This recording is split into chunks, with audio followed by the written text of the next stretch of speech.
ఏమాత్రం ఈరోజు మేము వెనుకడుగు వేసేటువంటి ప్రసక్తి లేదు. అందుకే ఈరోజు భారతీయ జనతా పార్టీ బలపడాలి, తెలంగాణను రక్షించాలి.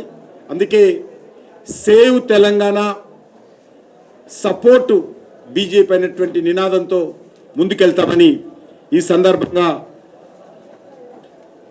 నేను భావిస్తూ మరొకసారి తెలంగాణ ప్రజలకు హృదయపూర్వకమైనటువంటి కృతజ్ఞతలు తెలియజేస్తూ, మీరు మా మీద పెట్టినటువంటి బాధ్యతను తప్పకుండా శిరసావహిస్తూ ఆ బాధ్యతను నిర్వహిస్తామని చెప్పి మరొకసారి తెలియజేసుకుంటూ సెలవు తీసుకుంటున్నాను.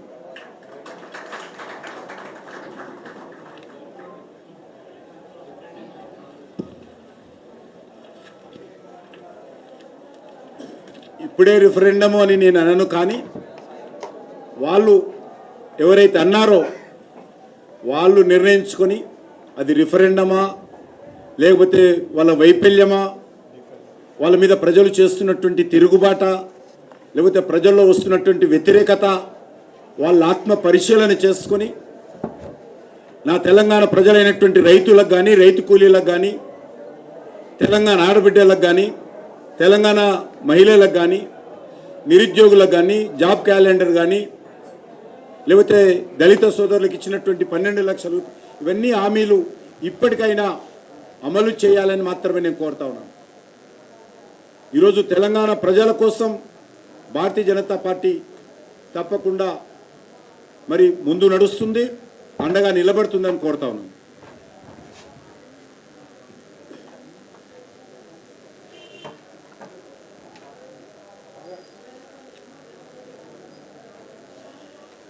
ఇక నేను ఈ తెలంగాణ ప్రజల మద్దతుతో గెలిచాము, మేము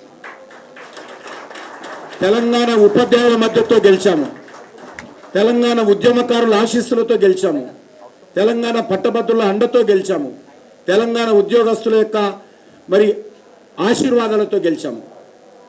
ఈ పార్టీలు మాట్లాడేటువంటి పనికిరానటువంటి మాటలకు మేము జవాబు చెప్పాల్సిన అవసరం లేదు. వాళ్ళలాగా అవకాశం కోసం, అవసరం కోసం ఒకరినొకరు కలిసేటువంటి అలవాటు కాంగ్రెస్ పార్టీకి, టీఆర్ఎస్ పార్టీకి ఉంది. ఈ రాష్ట్రంలో చరిత్ర చెప్తా ఉంది, నగ్న సత్యం అది. కాబట్టి మేము ఈ రోజు వరకు ఎవరు కలవలేదు, ఎవరిని కలిసే ప్రసక్తి లేదు. మళ్ళీ వాళ్ళకు పనికిరాని మాటలకు జవాబు చెప్పాల్సినటువంటి కర్మ మాకు లేదు, అవసరం కూడా లేదు. ప్రతి ఒక్కడు వచ్చి వీడు వాడు కలిసాడు, వాడు వీడు కలిసాడు, ఇదే భాష ఈరోజు ఈ రెండు పార్టీలకు. ప్రతిసారి ఇదే మాట మాట్లాడుతున్నారు. మీ అసమర్థత, మీ వైఫల్యము, తెలంగాణ ప్రజల యొక్క ఆలోచన విధానాన్ని అర్థం చేసుకోకుండా ఈరోజు ఈ రెండు పార్టీలు మాట్లాడుతుంది.